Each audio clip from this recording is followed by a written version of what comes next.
Welcome back, pod people. My guest today is Jake West, the director of Razor Blade Smile, a movie from 1998 that is some of the most fun I've ever had watching a film. Razor Blade Smile is either the first or second most 90s movie that I've ever seen, with its only competition being Hackers from 1995. It is about a bisexual vampire assassin named Lilith Silver who gets hired to kill the Illuminati.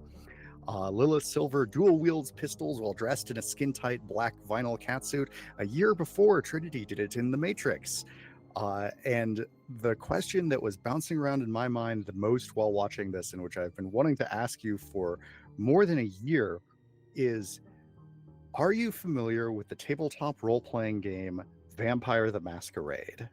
No, I'm not, and I've never played any role-playing stuff. But I've heard over the years that people think that it might have been an influence on Razor Blade Smile, but it genuinely wasn't, because the fact is that I was a goth punk kid who grew up. I was a teenager in the 80s. Yeah. And I was into goth bands and goth music and vampire cinema, and all of those things that I loved, with all of the cultural elements that are kind of in the film.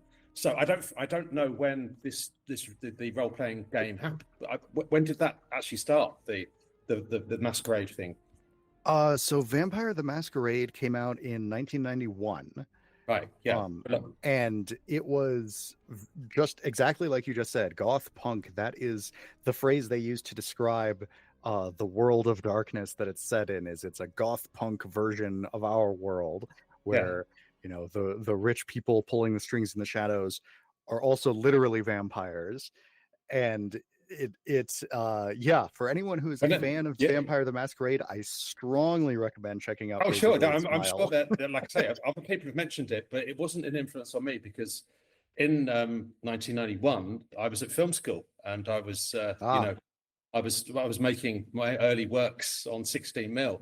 And, so that kind of took up all my bandwidth, and I've been making movies since I was a teenager, in the 80s. So really, Razor Blade Smile is a combination of all the kind of cultural stuff that I was influenced by and loved growing up, and my still misspent time in this world. Yeah. Oh, man. I'm sure that the same cultural forces that were causing you to think about these same themes and aesthetics and stuff were also causing the game designers to make their own thing. I think that there was a real current of that kind of energy happening at that point, and certainly as a generation of kids that grew up with late night horror on TV. Yeah. Namely originally Universal's Dracula, and then seeing stuff like Murnau's Nosferatu, and then graduating up to the Hammer films, which used to show on Friday night double bills in the UK. And that was a big thing when I was like 10 and 11, and that really got me into the whole vampire thing. I used to dress up as vampires, and Halloween and stuff. Oh, that's wonderful. And so just always loved that as a kid growing up. And so the more I got into the kind of cultural scene in the UK, and there was actually a lot of interesting stuff happening at that time, in terms of there were vampire societies and vampire groups and people meeting up and actually having events. Now, on one of the extras on the Severin release, and will be the UK release as well, there's a feature-length documentary called Vampires Forever, and that is a 96-minute documentary about the entire cultural time in the UK and all of the things that influenced me and that led to Razor Blade Smile. And it documents all of the kind of films that influenced me, and the particular kind of current that was around.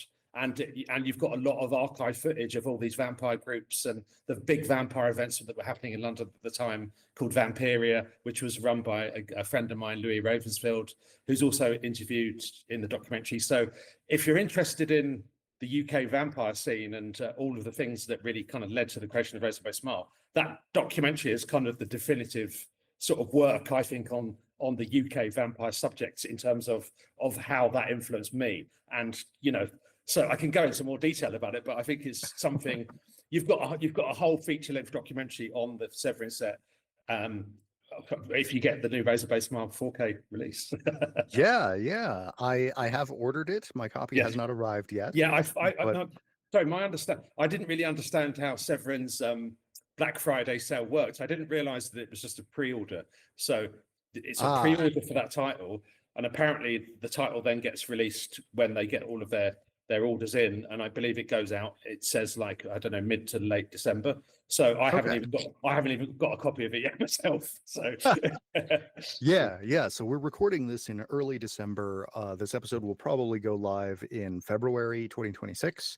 And so by then it should be open oh for yeah, people oh to no, just order it. if people have ordered it in the time we're talking, December of 2025, then it will be in the post pretty much around about now, so heading towards people, so they should get it before Christmas. Yeah. If they're listening to this in February, then welcome to the party. You can still order it, and also the UK release will be coming out around about March if you're in the UK. So that's going to be different artwork, but all the same extras. Splendid. Yeah. So this movie I wanted to rewatch in preparation for this interview, and I did, but it was a bit of a struggle finding a copy available to watch. It is now, fortunately, going to be available once again on physical media, but it doesn't seem to be available for streaming anywhere, and that really surprised me. Well, that's because, well, I can tell you Yeah, why. yeah. I mean, the thing is that the rights to Razorblade Smile reverted to me after 25 years. Because for the original, we did a deal with Manga Palm Pictures, and they had it for 25 years, and then after that period, it would return to me. So the point is that in that quarter of a century, the only release ever done was the standard definition video release. Yeah. And that's because nobody had any interest in doing anything to restore it or do anything more.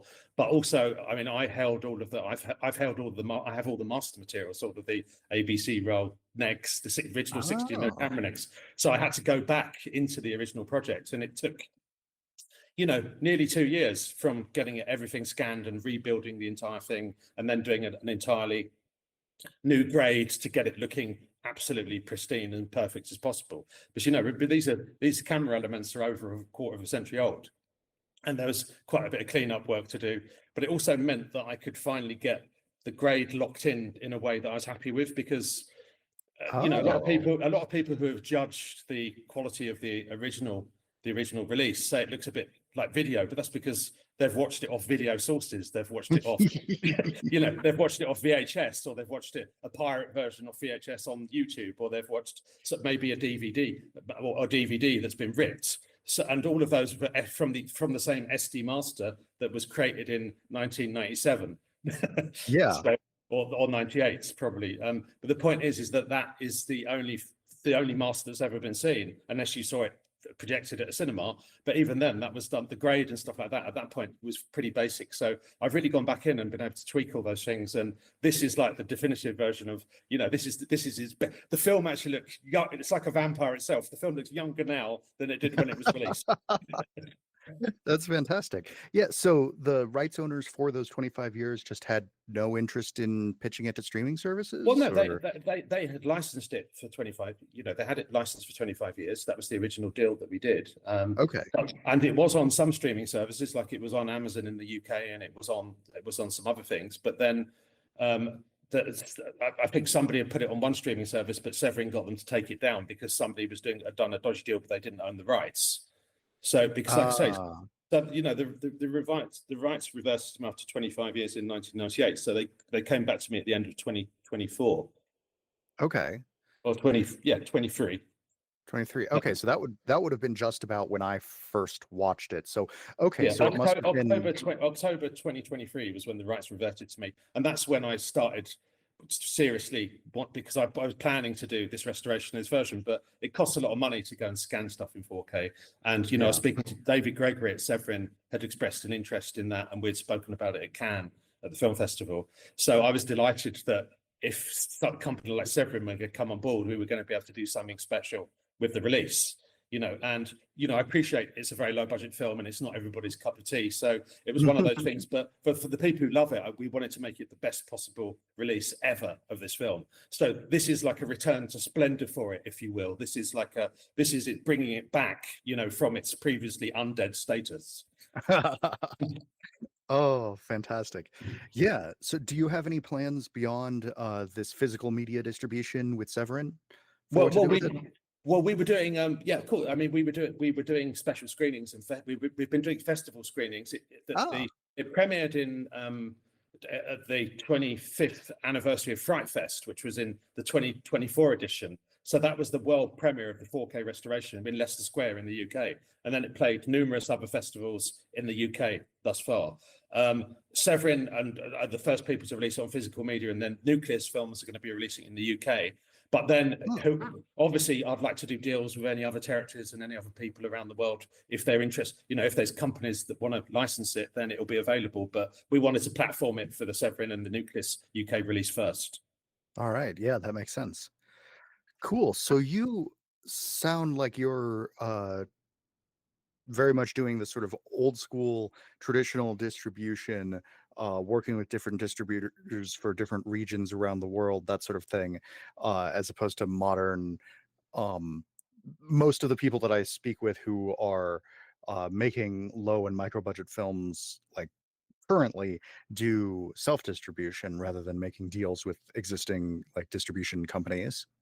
Sure. Yeah. I mean, it's not that I won't do explore all those other avenues. It's just for this particular film, we already had an offer, and also there's because the film is of a certain age, it appeals to people who collect physical media, and it has a Yeah. legacy. It has a legacy in that world. It was released in cinemas. You know, it had a UK cinema release. It had a US cinema release. So we played a lot of festivals all around the world, and it's been around for a long time. So people are aware of it, and they've seen it in their, you know, it was released in Japan, it was released in Germany, Italy, France. You know, I've got all these different artworks from all around the world from all the different original releases. So, you know, the Japanese one being the nicest one. But the point is that a lot of these, you know, the film has been, it's not like I think people making their first films now are making them purely on digital formats, and that's, you know, they're going to be Yeah. hard pressed to get a physical release on their product because nobody knows them as a filmmaker. So when you've been around a bit longer, you tend to have a bit more of a following, perhaps, for your Yeah. work. So I think that's really the reason that this will work on physical media, and we've gone to town on such a special edition. But then again, you can't do a 4K restoration on a digital film to start off with. You know, that's the Yeah. great thing about having it on film. You can go back to those original elements and do something, you know, because it's never been seen in that detail. But it was shot in standard 16mm as well. So it was, you know, it was when we did the blow up to 35mm originally, the blow up was, you know, wasn't great because it had already gone through about 3 or 4 generations. So this is going back to the original camera negative. So this is first generation. This is the most perfect it can look. Yeah. I honestly, I did not guess that this was shot on 16mm because, like you said, the version I have seen so far is that VHS rip. So I foolishly had assumed that it was originally shot on video like that. So Yeah, but you got to remember, I shot this film in 1996, and DV video weren't a thing at that point. You know, well, that's true. Shot on VHS was a thing. Yeah, There yeah, were, but if you shot on VHS, you couldn't get a cinema release. It had to be shot that's on true. film. You see what I mean? Because the quality, just, you know, the technology wasn't there at that point to do that. So the reason for shooting on film originally was, you know, I'd been to film school and I'd worked on film, and we knew that if we wanted to be taken seriously in the market, you had to kind of originate on film. I mean, and we were at the lowest possible budget end. It's probably like the lowest budgeted like feature films ever released in cinemas.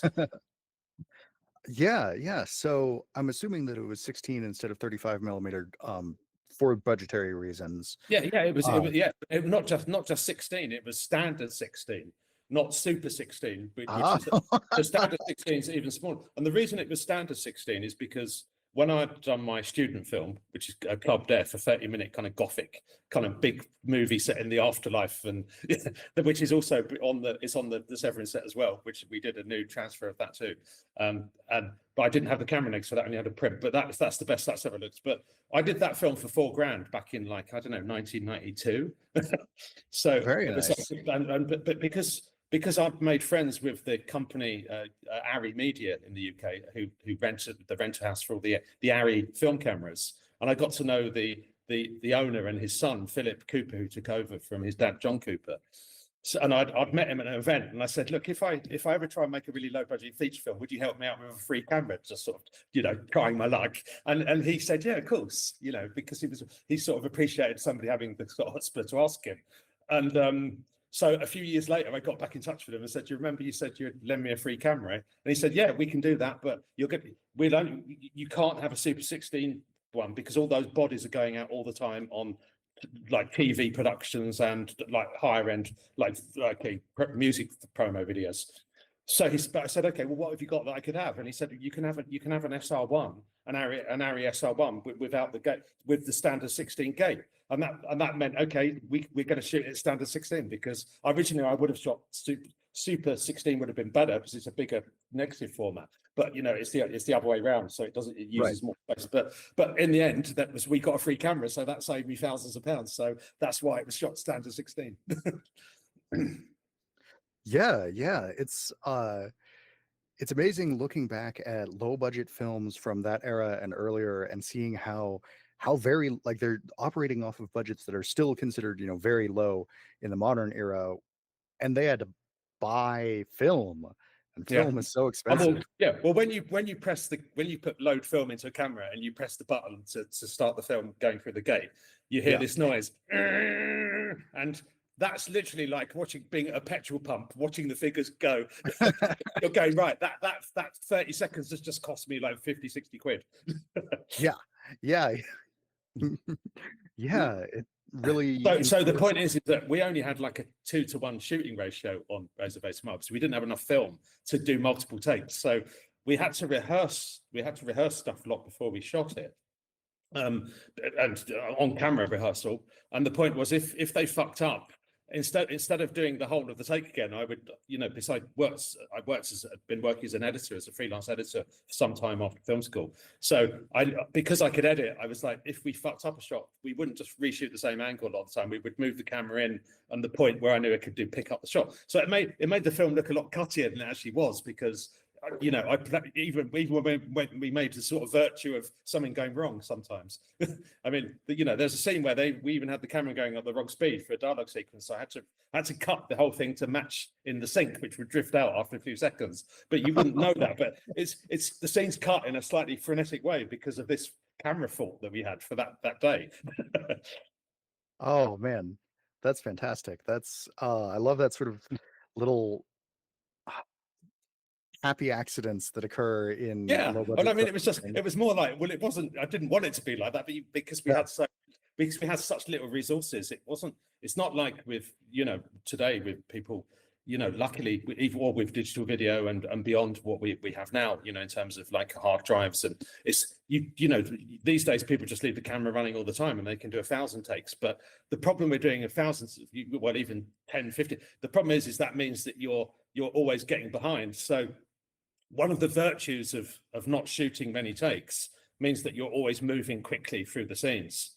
And when you're on a really low budget, the actual production budget of Razorblade Smile was £12,000, which would have been the equivalent of probably around $20,000, something like that. Yeah, at that time, because it was nearly 2-to-1, I think, at that point. So so it's an extremely low budget, and most of that, as you say, went on the film stock and the processing. And funnily enough, is that after the film had been shot, I couldn't even afford to get all of the rushes processed because we'd run out of money. So for 2 months, I didn't even get to see most of them, and didn't even know whether they would fucking turn out right. So it was kind of like, it was that's the kind of different level of anxiety you had. And I remember there was a story that David Lynch has said about one of his first early films he had done, and like it had just come back from the lab black and nothing had been exposed properly. So I was thinking, oh fuck, I may not even have half the film here if something's gone wrong, because we only had a crew of 5 people. So in the film there are technical things like hairs in the gate, and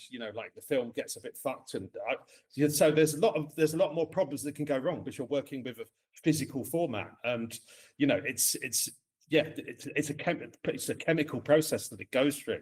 So if there's an issue with like exposure and stuff, it's not like today where you can just run a filter on it and fix it. You have to live with it. So it was a lot more kind of seat in your pants because of that in many ways. Yeah.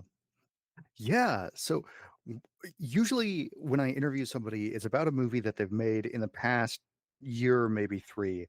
And so one of the questions that I like to ask is, if you knew everything that you know now back when you were first making the film, what would you have done differently? And for this, since you made it 25 years ago, I sort of have two questions. One, if you knew everything that you knew at the end of production at the beginning, what would you have done differently? And if you were making this movie for the first time now, what would you do differently? Well, okay, I'll try and answer that without trying to be too sort of flippant. In terms of this idea that you could go back in time and sort of do something differently, of course, doesn't exist, because Right. what's really important, and I don't know if any filmmakers have really addressed this one, but what's really important is you actually go and do it. It's not about trying to do something differently. It's actually getting it done. Because every film has a life of its own, and you only realize what you've got after people watch it, and then they start saying they love it or they hate it. It's the worst thing they've ever seen. Blah blah blah. You get all of these comments. You know, as a filmmaker, that's always going to happen to you. You may think you've done something decent. Somebody else thinks it's a piece of shit. But the point is you've done it so people can have an opinion on it. Yeah. In terms of me trying to do a sort of film like Razorblade Smile now, you know, because you know I'm. Now I'm 27 years old, and I was when I was started. You know, I wouldn't quite have the same level of energy to be able to do it like that. But also the fact that I was fresh out of film school, and I had a bunch of, you know, my girlfriend was a costume designer, and she was, you know, like my best mate was a production designer and a great artist. You know, one of my one of my other friends was the DOP. We all lived locally. We all lived in the same place. So the way I could do that film wouldn't be possible for me to do now, because the people I know, they've got kids or they've got, you know, families or jobs. They can't just go, right, let's take a couple of months off and go make a movie kind of thing. Yeah. so the physical kind of circumstances that existed at that time no longer exist for me. But I hope that, you know, younger people, like, you know, in their early 20s or teens that think you're making their first film, I think you really just got to grasp the nettle and, you know, take the sting and do it, you know. Yeah. And so I of course, having made a film, you learn a fuckload about what you wouldn't do, what you wouldn't do differently. But with this particular movie, it's difficult because, you know, it was just a continuation of the style of filmmaking that I'd evolved at film school. I'd never worked on a professional set with any other filmmaker, so I had no understanding of how the actual, you know, a normal film set would have worked at that time. And obviously I do now, because I've made a lot more films. So the kind of protocols that we had in place, and like you can't work 16 18-hour days on a normal film. You know, people will walk off, and it's, you know, it's outrageous. But when you're, you know, in your 20s and you're doing it with your friends, you can get away with stuff that you'll never be able to get away with. You know, and also, as I was, you know, trying my best to work with actors, and, you know, we didn't have any money to pay, hardly any beyond expenses to pay the actors. So, you know, the acting quality is a bit variable in terms of, and my experience with working with actors was quite limited. But we had to, I mean, I love what Eileen Daly did, particularly with Lilith Silver. I mean, she's very cartoonish and brilliant, and she brings something incredible. But I've known Eileen for quite a long time, and I'd made pop promos with her, and she was like one of these great faces around in the UK on the music scene. And she had been in a lot of pop promos, and, you know, like the soft sell non-stop erotic cabarets and all those videos. Her boyfriend was Tim Pope back in the day. So you know, she had one of these great legacies as a character. And the other actor I was a delight to work with was Christopher Adamson, who plays Severin Blake, who's got the scar down his face. And he's been in stuff like Pirates of the Caribbean 1 and 2, and Dirty Weekend, and all sorts of other movies. But Judge Dredd, he was Mean Machine in Judge Dredd. So, you know, I was getting to work with some people that were really kind of help me learn how they wanted to work as well. So it was really interesting. So it's complete trial. It was complete trial by fire, and it was very different at that space in time. You know, there weren't many people making independent films at that time, and there certainly weren't many people making horror movies in the UK, because horror was very looked down upon at that time, and they were considered not proper movies by UK critics, and they didn't want to touch that with a barge pole. So I was very much on the outside of the industry at that point, so I wasn't being taken seriously at all by anybody. Yeah, it's really interesting how different the culture in America and the UK is in that regard. That there were very much like a lot of independent films being made, including independent horror films, in America around the same time period. And I mean, like the Blair Witch Project came out in Yeah, 1999, and that was one of the yeah. most influential independent horror films that there's ever been. Yeah, well, fun Uh, enough, I actually got to interview the Eduardo and is it John, the other guy? I got to Daniel. yeah, Daniel. So I got to interview those guys when they did the UK leg of the release because they actually wanted, to their credit, they wanted a UK indie filmmaker to talk to them and it was on the UK DVD, which is kind Oh, of fun. that's great. Yeah, but that's by that point, obviously, Razorblade Smile was out. I mean, I shot Razorblade in '96 and it got released in '98, but we did a big festival run on it before that as well. So it was great meeting them. And obviously, I mean, that's what you call a successful independent movie. I mean, that's where, they couldn't believe, they couldn't believe what happened with that. I mean, it's still incredible to think that a film like, Blair Witch could have made like 200 million, which is fantastic. And, I mean, I was very influenced by filmmakers like Don Coscarelli because he made Phantasm when he was in his 20s. And he made his first film, I think, Kenny and Company, when he was 18. Sam Raimi had made The Evil Dead when he was 19. And, I'd grown up, in the UK, we had Video Nasties, and I'd done some documentaries about that based in the UK. But I was part of that generation, so that was our kind of meat and drink as teenagers, all those kind of movies. So I used to get all the fanzines and and magazines like Fangoria when I'd go up to London, and so the thing was always just like sort of really being inspired. And I think that the American scene was much more inspirational to me in terms of the young horror filmmakers who wanted to make their mark. I wasn't really influenced by the British filmmakers because they were very much interested in doing kind of period pieces or kind of more kitchen sink kind of drama stuff, which was that's the stuff that the British industry were taking seriously, and they didn't want another start like me making a film. I think in the British film independent, the BFI handbook for that year, there was only like 19 or 20 British feature films made, and I was one of those because this was the amount of British films that would be made in a year that would have a release. So I was like one of 20 films, and we were the only independent horror movie made for nothing. Yeah. The rest were like Merchant Ivory films, Room with Reviews, stuff like this, Yeah.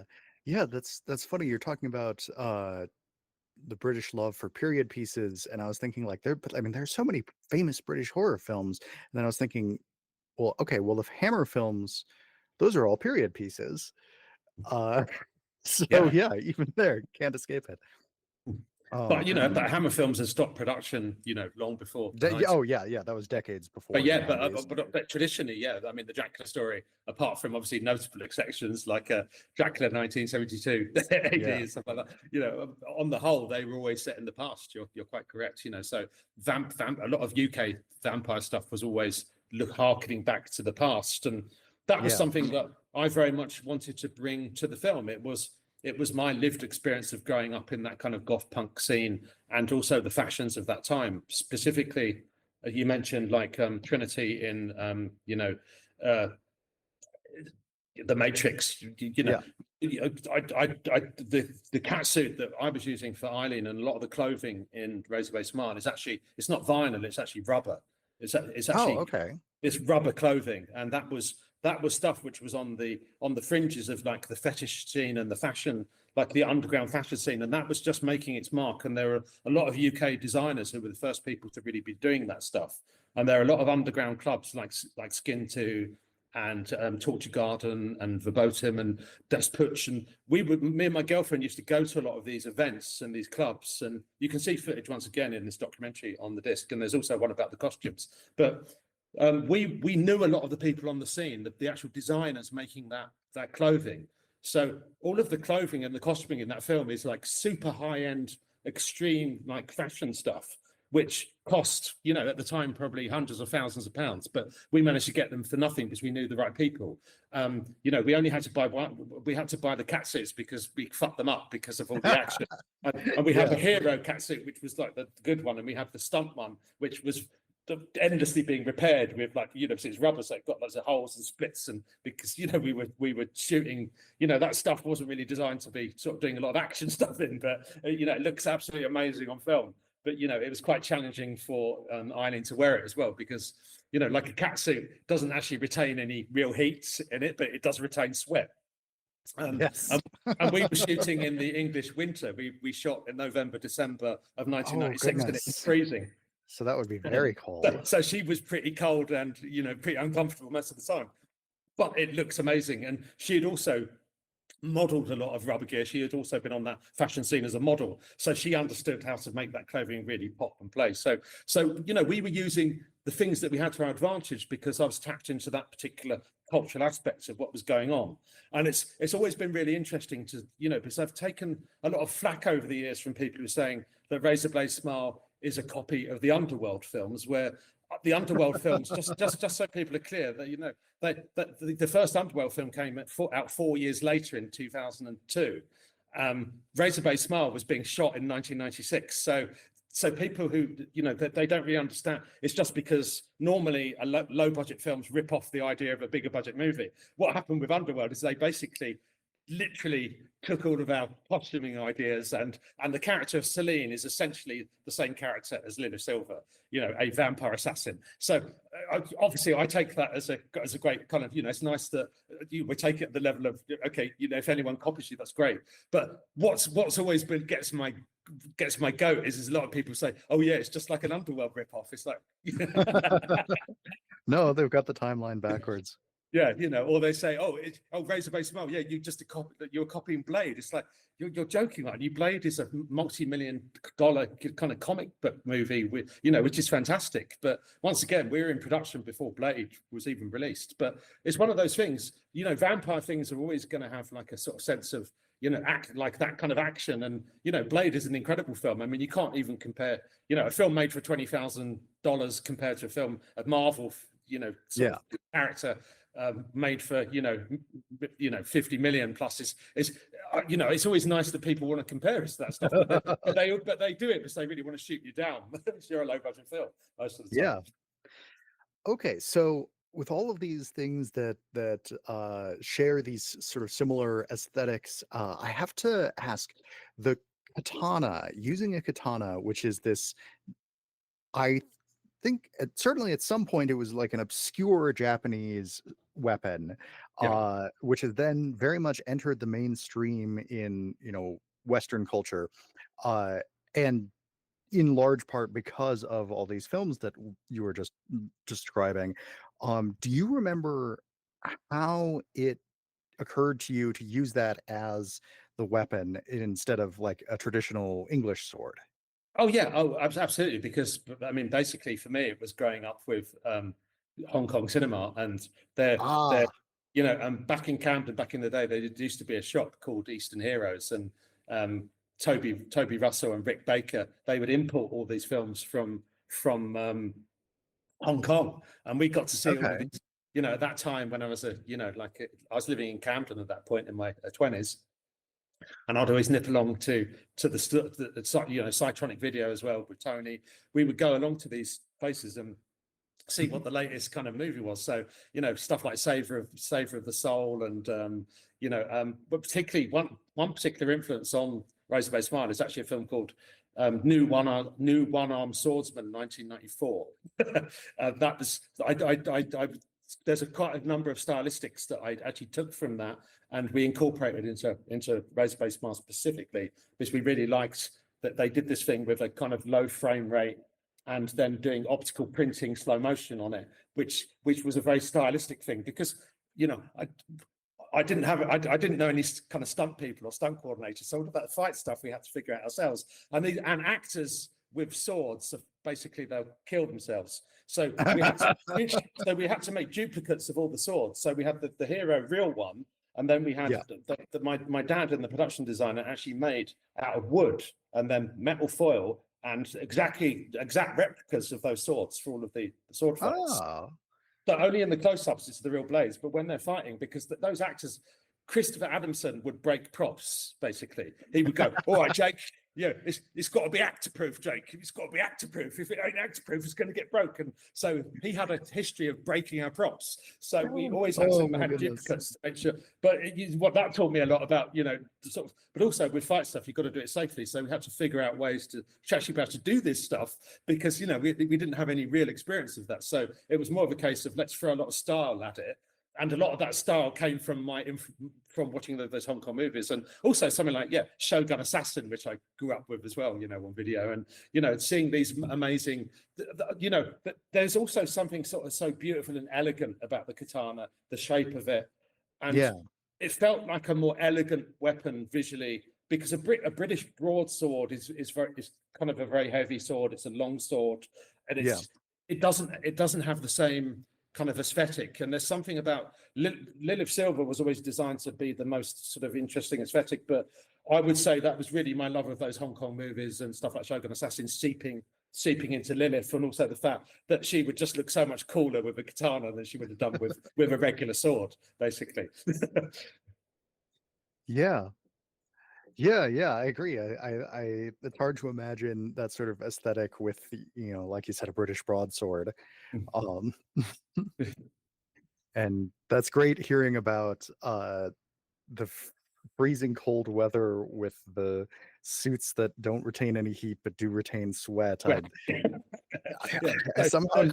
Dina Casello, the costume designer, she would, at the end of the day, when we'd finished shooting a certain scene, she'd sort of unpeel Eileen from the catsuit, and she'd have to be talcum powdered up first to get it on, because that's how you put rubber clothing on. But then she would take it off, and there'd be pools of sweat which they would be squeezing out. Oh, I love it. Yeah, I somehow knew all of those facts, but never connected them in my mind. I mean, Eileen talks about it brilliantly in the documentary. You can hear her talking about the discomfiture she went through, but she did appreciate how good it looked, and she really, she really knew how to sort of wear that stuff, and so she had modelled a lot of it for the different designers as well already. So that was something. It was actually working with somebody who understood, that kind of clothing, which at the time was considered very extreme. But what amuses me is that throughout the life of this film, everyone says she's wearing leather or PVC or vinyl, and it's not. It's rubber.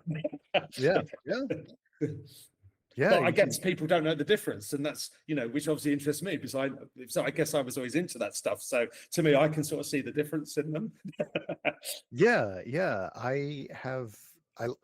I wear a lot of leather, but it's all like practical natural colors sort of leather, not the skin tight things. So I confess my own ignorance about the difference between PVC and vinyl and rubber.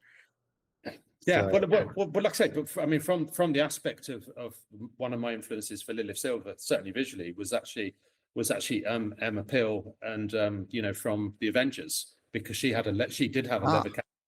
So I grew up seeing Emma Peel with a leather catsuit in like in the 70s, I guess, when I saw that stuff on TV when I was very young, and I always thought that was the most amazing look. But by the time we got to the 80s, at the end of the 80s, 90s, it was the newest fabric that had never really been seen before was rubber, and the fact that it's completely skin tight is the difference, and then you shine it up, and it just has on film, it just looks incredible. It's just got such a great, it looks fantastic. Absolutely. And Emma Peel's catsuit is tight, but it's not like skin tight. Yeah, that's right. Yeah, but that's because leather on the whole just isn't, it's not quite like, it just doesn't stretch, though. That's the difference. I mean, not in the same way. So it would have to be perfectly tailored to fit to start off with, but then it would have a bit. But rubber, is has to expand when you put it on slightly. So that's why it's got that slightly different sort of textural look. But it was also a lot shinier as well. Yeah, I've heard about people oiling up the exterior of outfits like that in order to make them shinier for the shoot. Yeah. We always had our can of latex spray, ready to go. Yeah. So this is a very sexual film. There's a lot of sex and violence, and the two connected. And I found it interesting because, like, nowadays you would see a fair amount of stuff like that in American independent films, but back then, especially with the sort of bisexual aspects of it, there really wasn't very much of that here on this side of the pond. So, like, what was the reception to making that sort of content in there. Well, in terms of the mainstream critics, they were appalled by that, and some people felt it was a bit pornographic, and some people felt it was distasteful. But to me, the whole point of the vampirism and the whole idea of vampirism was always about seduction and this level of the fact that the vampire has power over its victim. This idea of mesmerism and being a seductive force.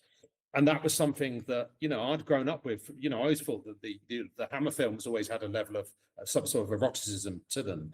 And as they went on later on, you got stuff like obviously the vampire lovers and lust for a vampire and stuff like that, which and the Sheridan Le Fourneau's Camilla story. There was always this idea of some kind of level of some sort of transgressive sexual idea, and it always felt to me that if somebody had become a vampire, and their relationship to time and sexuality would no longer be the same thing.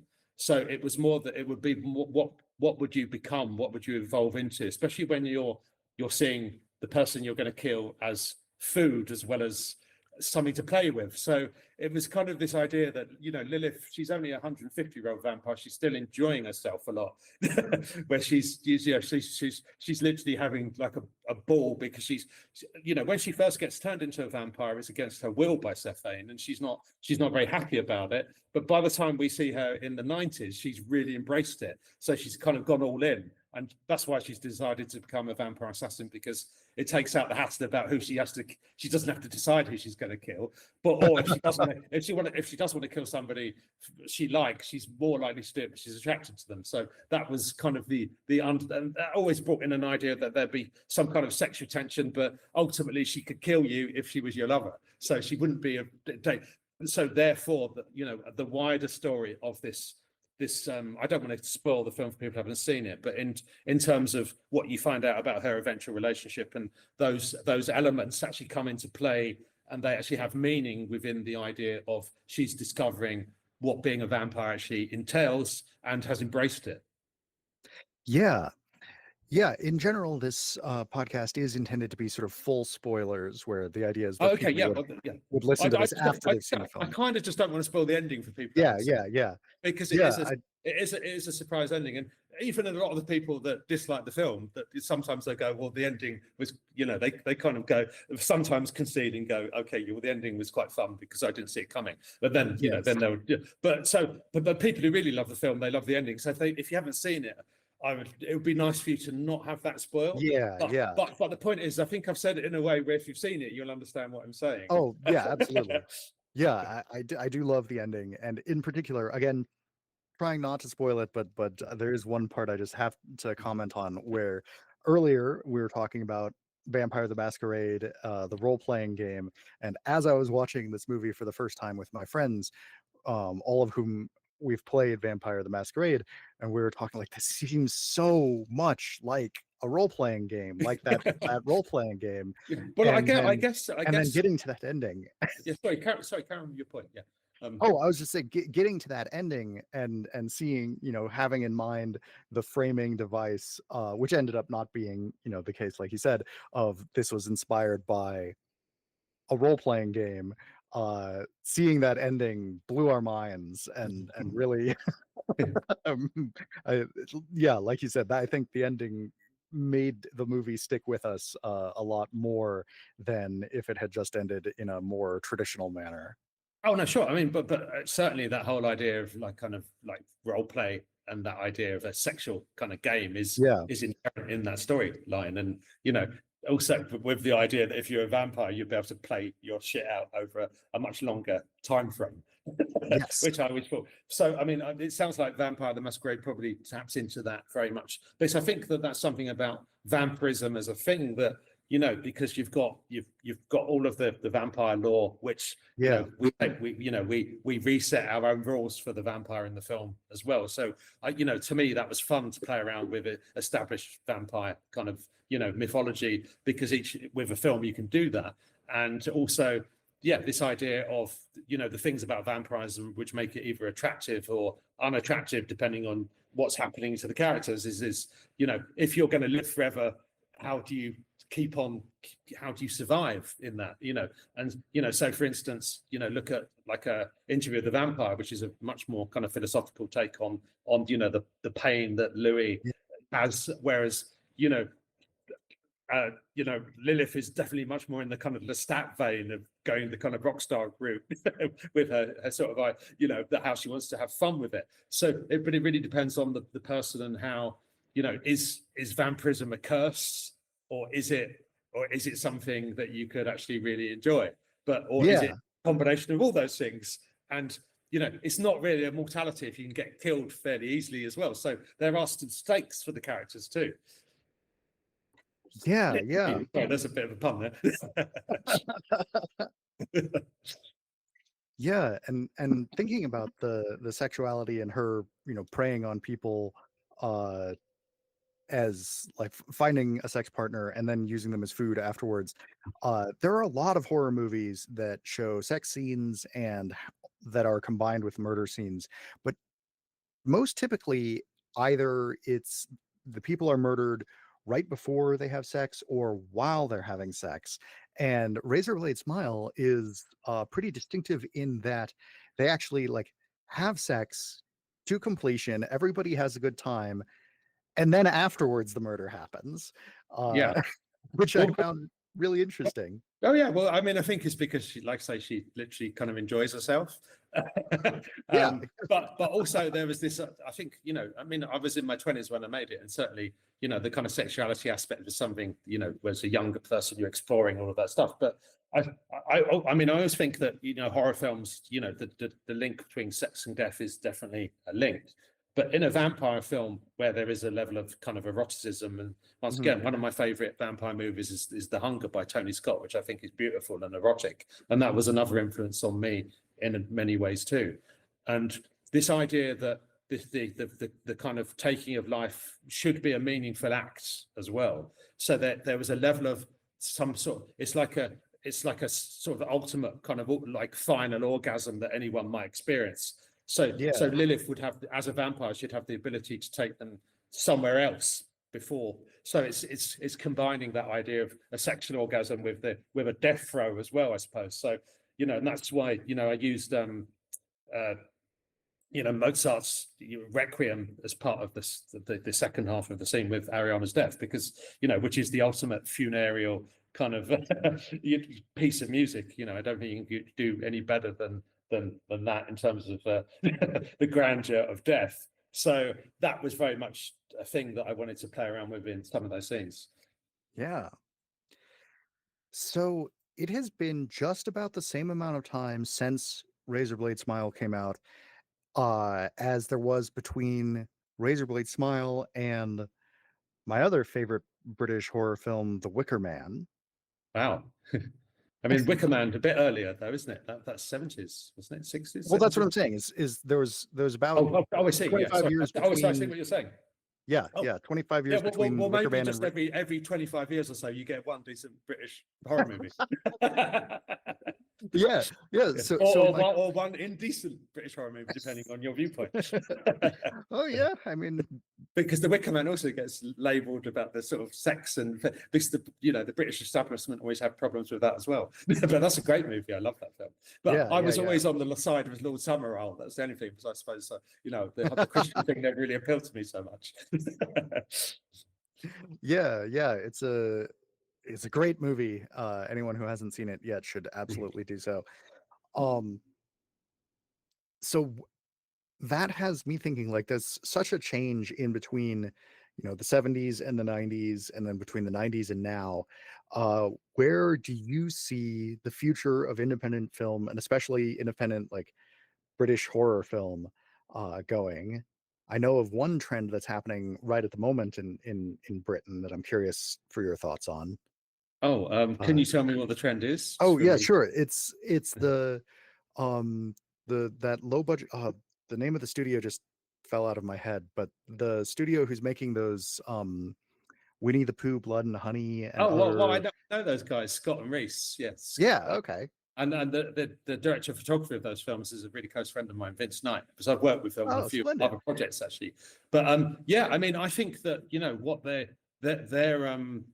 obviously the Winnie the Pooh thing became a kind of viral sensation for them. They, that was a film which was made for, 30 to 50,000 pounds. And because it was one of the first thing that really caught the internet's attention, because it was an IP of, some sort of childhood thing, which, that became something that became, like I say, part of the viral landscape, and it got a lot of people's attention online, which is a very different way of, I don't think that's something that you can create. It's just something that happens. It's a bit like Blair Witch. It's just having the right thing at a time, because that was the first one that really, and it was in, like, they couldn't believe it at the time when people started taking notice of it, because they were getting millions of hits and all around the world, and it's on the news and in newspapers. And so that was an incredible, but you can't consciously create a viral sensation. Yes, so, that's very true.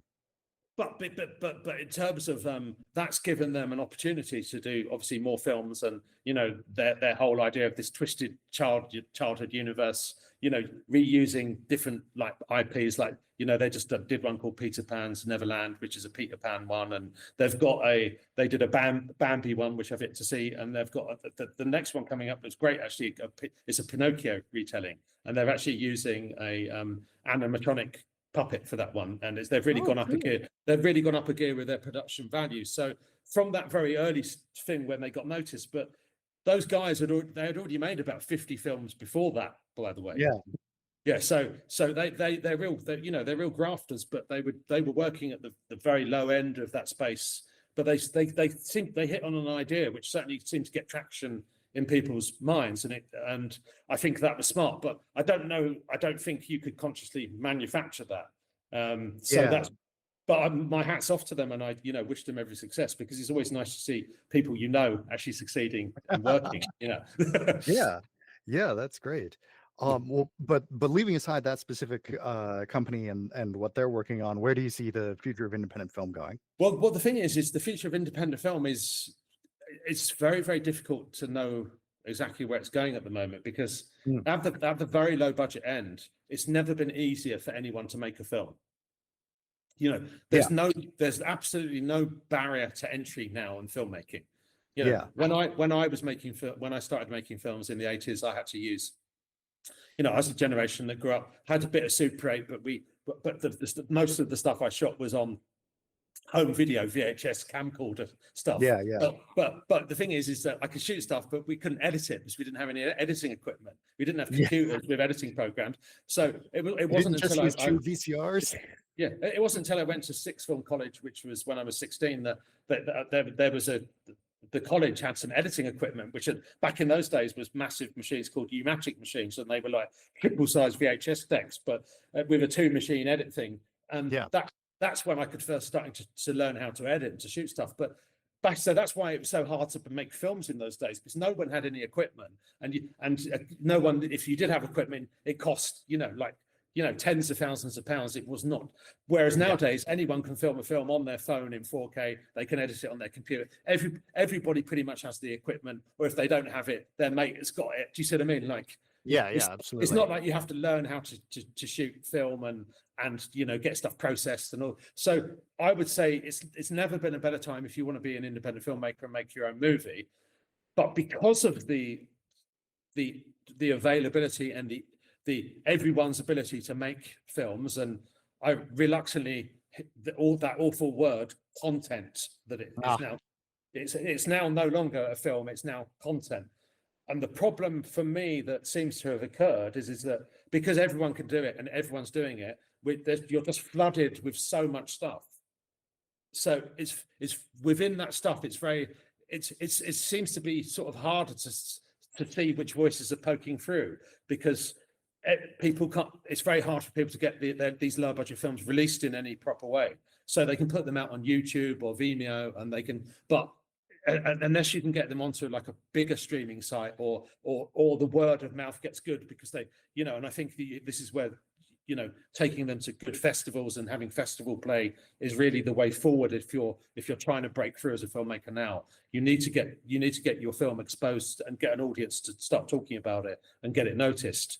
So the hardest thing now is that, you can make your movie, great, go and do it, nothing's stopping you. So just so. But the point is that then what do you do with your film? How do you make any money back? That has become a much more difficult conundrum, I think. Now it is possible, but it seems that the way that the direction of travel at the moment, in terms of we're looking at mostly the future is mostly streaming. I mean, looking at Warner Brothers sale to Netflix.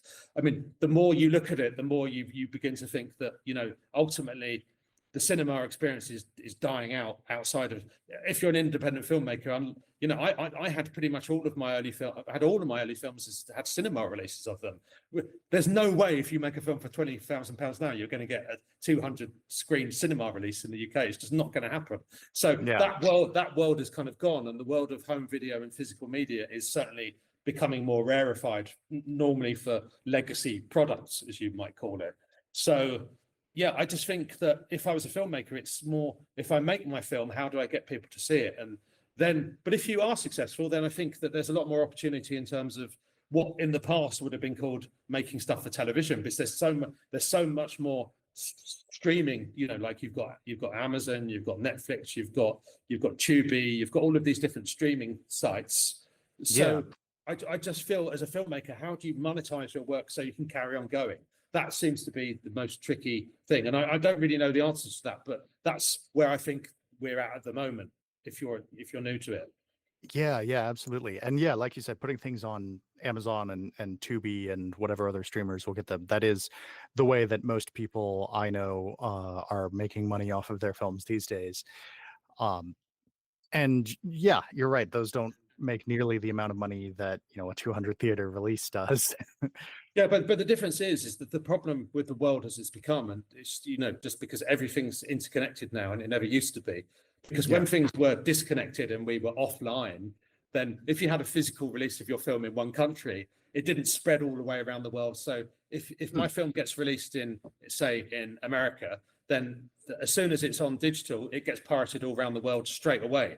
So it's not like you have to patiently wait for a few 6 months or whatever before a company picks it up in France. Or so anyone who wants to see anything now can see it straight away as soon as it's released anywhere, because it goes online immediately. It doesn't matter whether it's a big budget film or a low budget film. People will pirate the shit out of it. So how do you as a creator make the money back? And that becomes, once again, the problem. Because I do feel that the fact that we can now watch anything at the press of a button straight away, we don't have to wait for anything pretty much. It also diminishes the kind of anticipation of something, you know. And also everyone also has to review every single thing that they watch now. Everything is either the best thing or the worst thing they've ever seen. You know, a bit like politics. Film viewing has become very polarized between people that love it and people that hate it, and it's kind of almost getting a bit pathetic at this kind of late stage capitalism gone wrong with the internet added in. I watch a lot of movies that I wouldn't be able to otherwise because of streaming and things like Tubi, where I can watch it and it's ad supported.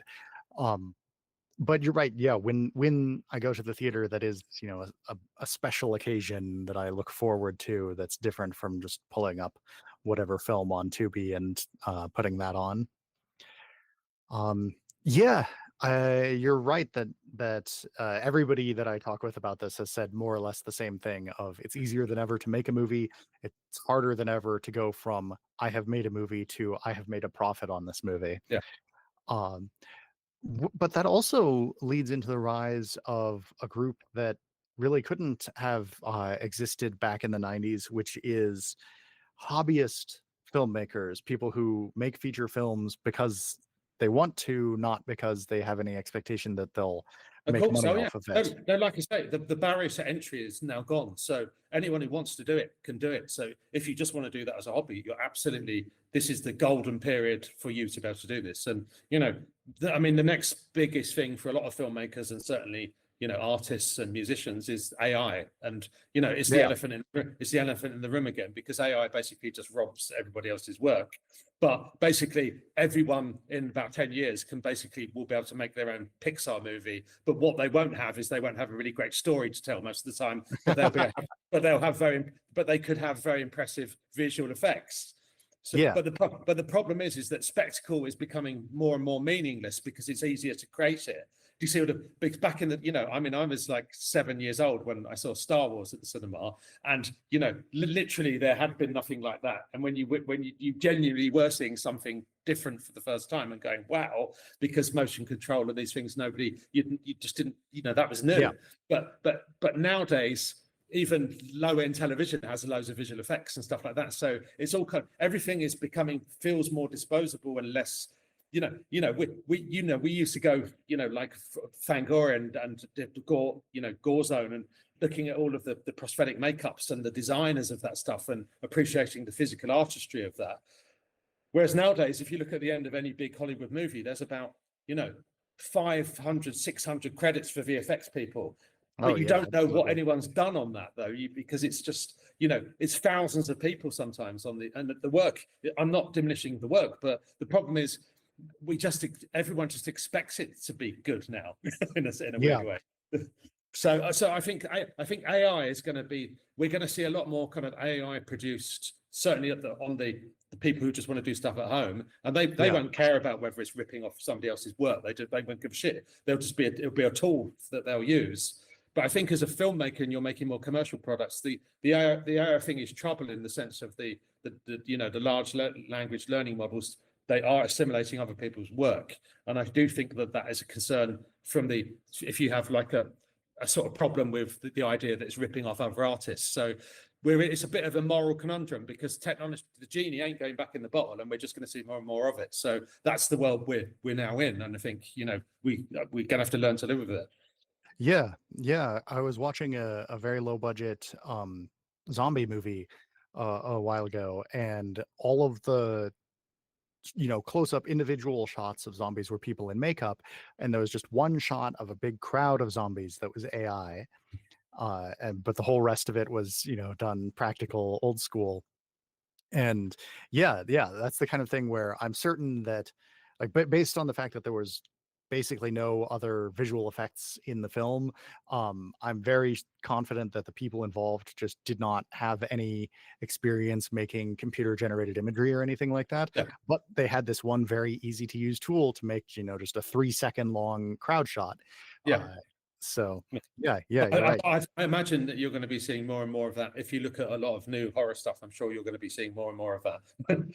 yeah, horror and science fiction as well. It's a bit like the old joke at festivals is every time you see the first drone shot, it's like, oh yeah, here we go, we've got a drone, because every film nowadays has a drone shot because everyone can get a drone. So it became a thing where all of a sudden it's become a cliche to have a drone shot. So piece of advice to filmmakers: if you're going to use a drone, don't do a typical drone shot with it, because people at festivals, it's almost like bingo card now of what you're going to see. Yeah. I planned in my first feature to have that very stereotypical drone shot in it, but then I could never arrange the time with my friend who owns the drone to let me borrow it, so we ended up cutting that from the film. Well, but I'm not knocking the fact that drone shots are cool shots. They are cool, but because everyone can do them now, you see a lot of drone shots in films that often they're unnecessary, but they're just because they've got a drone, not because they're adding to the storytelling, or they just want to do the shining shot following a car along the road. I mean, but the problem is that's kind of a cliche in itself. So if you've got a new tool, try and do something with it. You can do much more interesting shots with a drone than just top down, stuff. Yeah, and honestly, that establishing shot of the car driving into the remote village was the shot that I had planned on using. I know, but I completely get why, because it's a huge big vista, and look, the wide shot is the shot of cinema, and a drone enables filmmakers who could never afford helicopter shots to be able to do these incredible. Well, but the problem is that because now everyone has access to the same tool, the problem is that you see it on a, like a real estate agent's video. You see it on you see it in a wedding video, on a wedding video. So the problem with that is it just means that it becomes a sort of cliche within itself now, because everyone can do it. It's one of those. It's like it's that weird thing about it becomes a trope. Yeah. It's and I mean, from a purely technical perspective, I think most of those really cliche, modern, ultra low budget drone shots are better than the shot in The Shining, because they don't have the helicopter shadow in them. Yeah. Well, the thing is that they could remove that helicopter shadow easily now as well. But back in those days, Yeah. you had to live with it, which is the thing, isn't it? That's the thing with film, and it was a much more rigid. That's what you shot is what you got. Yeah. Yeah. Well, thank you so much for coming on and talking with me about Razorblade Smile and independent filmmaking in general. Oh, you're welcome. It's been a pleasure to chat to you, Thomas. Thank you very much for having me on as well. And I hope that your audience enjoys the movie, and if they're interested in filmmaking, certainly filmmaking on film, as it was back in the day. The Blu-ray release has got over 9 hours of different extras, and it's got stuff about the whole restoration process. So you see how the film was scanned and regraded and repaired, and there's all sorts of very in-depth things about the different process of the filmmaking path. So that could be of interest to people, certainly who are interested in the world as it was at that point for indie film. So it's certainly, it could be interesting from that perspective for filmmakers, but or maybe there's something. In fact, one thing that is kind of interesting is talking to some filmmakers now. There's a few people I've been speaking, and they're saying, "Oh, they'd quite like to shoot on film again," because they see that as the aesthetic, and it's kind of interesting if they want to do that, because it certainly is a way of challenging yourself. Oh, yeah. It could be. It's certainly an interesting discipline if you haven't shot with film, because it will make you think differently about what you're shooting, because you'll be a lot more careful about what you roll on. So from that perspective, it could be an interesting challenge. So if you haven't shot 60mm and you fancy it, or 35, then you should try and give it a go if you ever get the opportunity, because it does look nice. Yeah. I'm looking forward to watching those extra features, and maybe someday I'll be brave enough to shoot on real film. We'll see. No, I'm just saying, but maybe just do like a 1-minute short film. Do you see what I mean? Yeah. Don't overstretch yourself, but the point is that, like I say, the aesthetic of film is really, it does have a lovely look. And obviously if you shoot film now, you're gonna digitize it straight away off the neg as soon as you process it. So you've only got one chemical stage that you would go through, so it wouldn't be the same as it was in the past. So so that could, like I say, that's kind of interesting, because obviously there are, at the higher end, you've got quite a lot of people in Hollywood beginning to use film as an acquisition format again. Certainly because obviously it's prestige, like you've got Christopher Nolan shooting 70mm IMAX, which I don't think I would like to think I'd get a chance to shoot that, but it's unlikely. Yeah, man. Talk about spending 50 quid for every second of shooting. Yeah, but in that sense, that's when you've got enough money for it to not even be a dent on your budget if you're at that level. So fair play. That's where you can actually make the choice, and you can shoot as much as you want as well if you've got that level of success and the ability to choose. So you certainly, it's nice that someone like Christopher Nolan loves cinema and he wants his films to show in 70mm, and it is impressive to go and see a film in that format if you haven't seen it before. Absolutely. All right, well, you heard the man, listeners. Go out and find some film and shoot on it. And go watch Razorblade Smile. And Thank you, hours and hours of extras. Cheers.